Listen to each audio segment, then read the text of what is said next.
There's an island in Italy. Beautiful country. Rolling hills. Renaissance art. World-class cuisine. But 30 minutes from Venice, there's a place Italians refuse to visit. A place the government sealed off. A place where the soil itself is made of human ash. Poveglia Island. 160,000 bodies. Burned alive. Tortured in asylums. And to this day, no one is allowed to set foot there. But here's what they're not telling you. In 2014, someone tried to buy it. And what happened next will make you question everything. Venice. 1348. The Black Death arrives. Bubonic plague. It spreads through rat fleas. Through breath. Through touch. Symptoms appear fast. Swollen lymph nodes. Black buboes that burst and ooze. Fever. Delirium. Vomiting blood. Death within days. Sometimes hours. The disease doesn't discriminate. Rich. Poor. Young. Old. Entire families wiped out overnight. Bodies pile up in the streets. There's nowhere to bury them. The cemeteries overflow. The churches can't keep up. Panic spreads faster than the plague itself. And the Venetian government makes a decision. A terrible, necessary decision. They need a place to dump the bodies. A place far from the city. A place where the living won't have to see the dead. They choose Poveglia. Poveglia Island. Small. Remote. 2 islands connected by a bridge. Just 17 acres total. Before the plague, it was inhabited. Families lived there. Fishermen. Farmers. Simple lives. But in 1348, the government evacuates everyone. Soldiers arrive. They force the residents off the island at gunpoint. And then the boats start coming. Boats filled with corpses. Boats filled with the dying. Boats filled with people who aren't quite dead yet, but soon will be. They're all dumped on Poveglia. No ceremony. No burial. Just bodies thrown into pits. Stacked like firewood. And then set on fire. Imagine it. The smell. Burning flesh. Rotting bodies. Smoke that blackens the sky. The screams of those still alive. Because here's the thing they don't tell you in history books. Not everyone brought to Poveglia was dead. Some were still breathing. Still conscious. Still begging for mercy. But it didn't matter. If you showed symptoms, you were infected. And if you were infected, you were already dead. So they threw you on the pile anyway. And they lit the match. Historians estimate 160,000 people died on Poveglia during the plague years. 160,000. Bodies burned. Bones crushed into the soil. Ash mixed with dirt. To this day, if you dig anywhere on that island, you'll find human remains. Teeth. Bone fragments. Skulls. The entire island is a mass grave. The plague eventually ends. Europe rebuilds. Venice thrives again. And Poveglia? Abandoned. For centuries, no one goes near it. Fishermen avoid it. Sailors refuse to anchor there. Local legends spread. They say the island is cursed.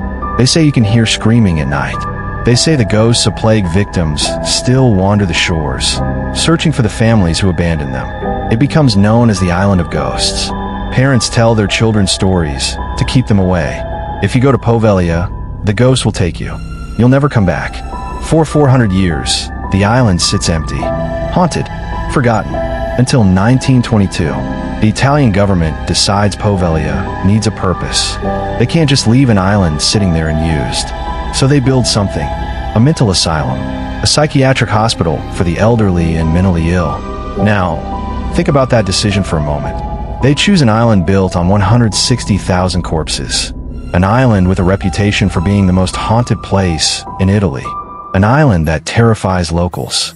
And they decide to put mentally ill patients there. Patients who are already fragile, already unstable, already prone to hallucinations and paranoia. What could possibly go wrong? The asylum opens. Patients arrive. And immediately, things start happening. Patients report seeing shadows, hearing voices, feeling hands grabbing them in the night. They scream about plague victims crawling out of the walls. They refuse to sleep. They refuse to eat. Some try to escape by swimming to the mainland. They drown. Others hang themselves. The staff dismisses it all as delusions. These are mental patients, after all. Of course they're seeing things. Of course they're hearing things. That's why they're here. But then the staff starts experiencing it too. Nurses report cold spots in certain rooms. Doors that open and close on their own. Whispers in empty hallways. One nurse swears she saw a little girl standing at the end of a corridor. The girl was translucent, see-through, and when the nurse blinked, the girl vanished. The asylum has a chief physician. His name is never officially recorded. Some reports call him Dr. Montanari. Others don't name him at all, but everyone agrees on one thing. He was obsessed. Obsessed with curing mental illness. Obsessed with experimentation. Obsessed with pushing the boundaries of psychiatry. And he had access to a building full of patients no one cared about. Patients with no families. No advocates. No one to ask questions if they disappeared. So he starts experimenting. Lobotomies. He performs them without anesthesia. He uses crude tools. Hammers. Chisels. Ice picks. He drives the instruments through the eye socket into the brain. Patients scream. They thrash. Some die on the table. Others survive, but are never the same. Vegetables. Drooling. Unresponsive. He keeps detailed notes. Records his methods. Describes the results. But he never considers the patients human. To him, they're specimens. Test subjects. Things to be studied. He moves on to electroshock therapy. Extreme doses. Voltages far beyond what's safe. Patients convulse. Their hearts stop. He revives them and does it again. Some patients are shocked so many times they lose all memory. They forget their names, their families, their entire lives erased. And then there are the rumors. The dark rumors that staff whisper about but never confirm. Rumors of surgical experiments. Organ removal. Dissections performed on living patients. Rumors of a basement room where the doctor conducted his most extreme procedures. A room patients call the bell tower.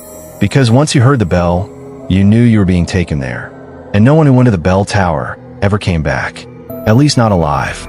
Former staff members, interviewed years later, refuse to give details. They say things like, "I can't talk about what I saw," or "it was a different time," or "some things are better left buried." But they all agree on one thing. The doctor wasn't trying to cure anyone. He was torturing them. Then in 1946, something happens.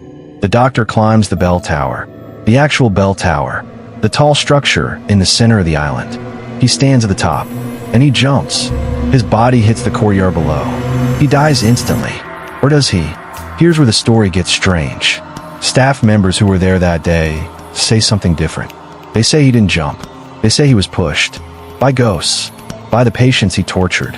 They say in his final moments, he was screaming, clawing at invisible hands, fighting something no one else could see. They say he was thrown from the tower. And as he fell, a mist rose from the ground. A fog that wasn't there a moment before. And when the mist cleared, his body was surrounded by black soil. Soil that hadn't been there before. Soil that smelled like burning flesh. After the doctor's death, the asylum struggles. Staff quit. New hires don't last. Patients continue to die under mysterious circumstances. By 1968, the Italian government shuts it down. Permanently. They evacuate the remaining patients. They board up the windows. They lock the gates. And they declare Poveglia off limits. No visitors. No tours. No exceptions. The island is abandoned again. And this time, it stays that way. Decades pass. The buildings decay. Vegetation overtakes the structures. The bell tower crumbles. But the stories don't stop. Fishermen still report strange things. Lights in the windows at night, even though there's no electricity. Sounds of screaming carried on the wind. Figures standing on the shore, watching boats pass. In 2014, a group of paranormal investigators gets special permission to visit. They bring equipment, cameras, audio recorders, EMF detectors. They spend one night on the island. Just one. And what they capture changes everything. The footage is disturbing.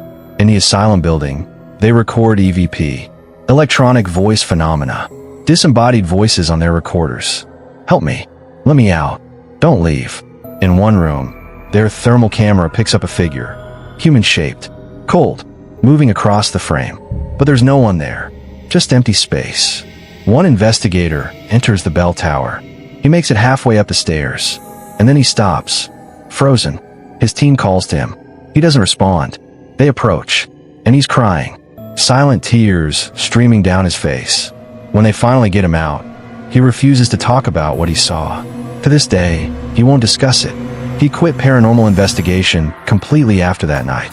But here's the most chilling part. Their audio equipment picks up something in the basement. A rhythmic sound.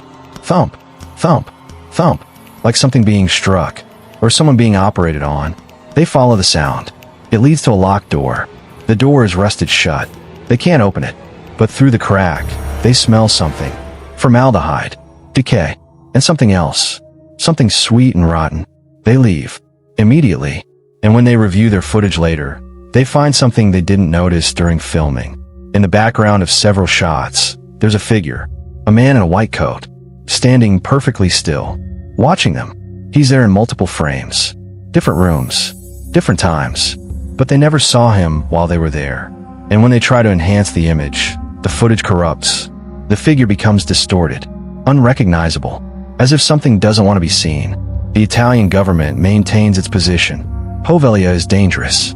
The buildings are unstable. The ground is contaminated. It's for public safety. But locals know better. They know the real reason. In 2014, the government tries something new. They put Poveglia up for auction. Lease the island for 99 years. Maybe someone will renovate it. Turn it into a resort. A hotel. Anything to finally put it to use. The auction attracts attention. International attention. Investors from around the world express interest. And then something strange happens. Every single bidder withdraws. All of them. Simultaneously. No explanation. No public statements. Just silence. Except for one man. Luigi Brugnero. A Venetian businessman. He places the winning bid. Almost 700,000 euros. He signs the papers. He owns Poveglia. And then he makes an announcement. He's going to build a luxury resort. 5-star accommodations. Spa. Restaurant. He's going to turn Italy's most haunted island into a destination. Construction is set to begin in 6 months. But then nothing happens. 6 months pass. A year. 2 years. No construction. No workers. No progress. Brugnero refuses interviews. His office releases a brief statement. Plans have been delayed. That's it. No details. No timeline. Just delayed. Behind the scenes, rumors spread. Workers who were hired for the project quit before starting. Some claim they had nightmares after simply signing the contract. Dreams of drowning. Dreams of being burned alive. Dreams of a man in a white coat standing at the foot of their beds. One architect hired to design the resort has a breakdown. He's hospitalized. When he recovers, he destroys all his Poveglia plans. Burns them. He tells his family the island doesn't want to be disturbed. To this day, Brugnero owns Poveglia, but it remains abandoned, untouched, as if the island itself is resisting change. So what's really going on? Is Poveglia haunted? Are the stories just folklore? Or is there something genuinely wrong with that place? Let's look at the facts. 160,000 dead. That's not myth. That's documented history. Plague victims buried and burned there. That's confirmed. The mental asylum. The experiments. The doctor's death. All documented. Buildings still standing. Evidence still there. So the question isn't whether terrible things happened on Poveglia. They did.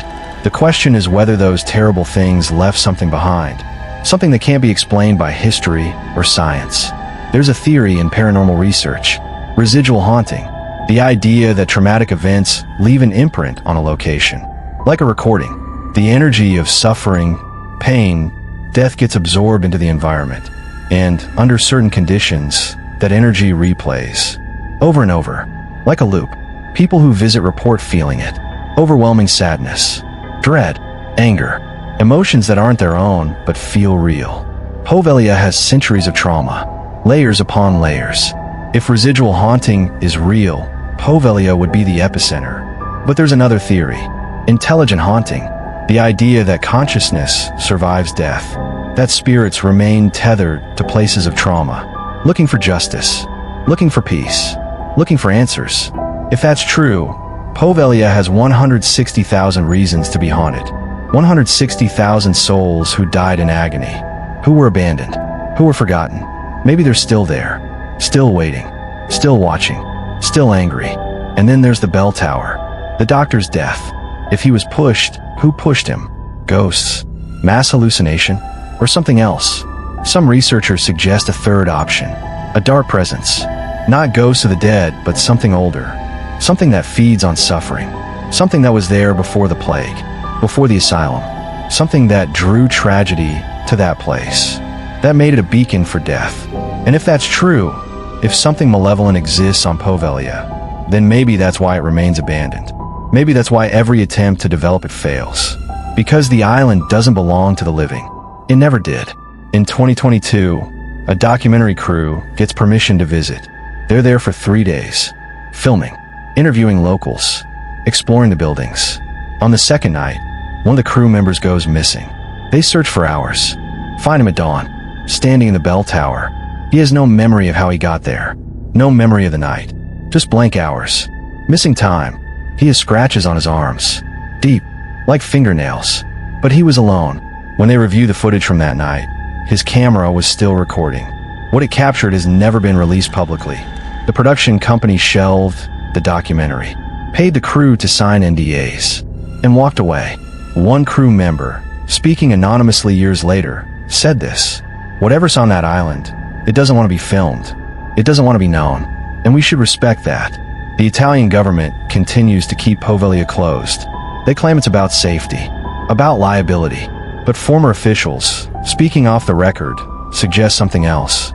They say there's a file, a classified file on Poveglia, maintained by Italy's Ministry of Cultural Heritage. The file contains incident reports, going back decades, reports of trespassers who visited the island. Many never made it back. Some are found dead, drowning, falls, unexplained injuries. Others simply vanished. No bodies recovered, no explanations. The file also contains testimony from police and Coast Guard who patrol the area. They report seeing lights on the island, hearing sounds, even seeing figures moving through the buildings. But when they investigate, they find nothing, just empty ruins and an overwhelming sense of being watched. There's a legend among Venetian locals. They say Poveglia is a threshold, a thin place where the barrier between life and death is weak. They say if you visit at the wrong time, under the wrong conditions, you might not come back. Not because you'll die, but because you'll slip through, to the other side. And once you're there, there's no way back. It sounds like folklore, like a story to scare tourists. But then you hear the accounts, the testimonials, the people who've been there and came back changed. They all say the same thing. Poveglia isn't just haunted, it's alive, and it's hungry. So here we are, 2024, nearly 30 years since the asylum closed, over 600 years since the plague victims were burned, and Poveglia Island remains one of the most forbidden places on Earth. The Italian government won't let you visit. Tour companies won't take you there. Even paranormal investigators hesitate, because everyone who studies Poveglia reaches the same conclusion. Some places should be left alone. Some history is too dark, too painful, too dangerous to disturb. And Poveglia is all those things. But here's what keeps me up at night. What if the stories aren't exaggerated? What if Poveglia really is as evil as people claim? What if the doctor never left? What if the plague victims are still there? What if something ancient and malevolent calls that island home? And what if, by talking about it, by shining a light on it, we're inviting it into our world? Because that's the thing about forbidden places. They're forbidden for a reason. And sometimes, the reason isn't to protect the place. It's to protect us. Every year, a few people try to visit anyway. They hire boats. They sneak onto the island at night. Some come back with stories. Others don't come back at all. The ones who do return are never quite the same. They talk about the weight of the place, the oppressive feeling of being unwelcome, of being watched by thousands of invisible eyes. They talk about voices, whispers in Italian, begging, pleading, threatening. They talk about the bell tower, how it seems taller than it should be, how the shadows around it move even when there's no wind. And they all say the same thing. They will never go back. Not for any amount of money. Not for any reason. Because Poveglia doesn't let you leave unchanged. It takes something from you. A piece of your peace. Your sanity. Your sense of safety. And it keeps it. The truth is, we may never know what really happened on Poveglia. We may never understand why it feels the way it does. Why people experience what they experience. Why the place resists every attempt to bring it back to life. Maybe it's haunted by ghosts. Maybe it's haunted by history. Or maybe it's haunted by something we don't have words for. Something beyond our understanding. But one thing is certain. Poveglia Island earned its reputation. 160,000 bodies don't lie. Decades of asylum torture don't disappear. And the people who've been there, who felt that darkness, they're not making it up. They're trying to warn us. Stay away. Don't go looking for answers. Because some mysteries are better left unsolved. Some doors should stay closed. and some islands should remain forbidden. And yet here you are, listening, learning, curious about a place you'll never visit, a place you shouldn't visit. But maybe that's the point. Maybe the only safe way to experience Poveglia is from a distance, through stories, through warnings, through the testimonies of those brave or foolish enough to go. Because Poveglia isn't just an island. It's a reminder that evil exists, that suffering leaves scars, that some places absorb so much darkness they can never be cleansed. And maybe by remembering Poveglia, by keeping its story alive, we honor the 160,000 who died there. We acknowledge their pain. We refuse to let them be forgotten, even if we can never visit, even if we can never truly understand. Master Forge exists because some stories demand to be told, even the ones that terrify us, even the ones that make us question reality. Poveglia is one of those stories. And if it resonates with you, if you believe that these places deserve to be remembered, that these mysteries deserve investigation, then stay with us. Because this is just the beginning. There are other islands, other asylums, other places where the line between life and death blurs. And we're going to explore every single one. Not because we're fearless, but because someone has to. Someone has to document. Someone has to ask the uncomfortable questions. Someone has to stand in the darkness and shine a light. Even if that light reveals things we'd rather not see. Part 2 reveals the classified file, the incident reports they buried, the people who vanished, and the one photograph that's never been explained. Master Forge, where mystery comes alive, and where some mysteries refuse to die.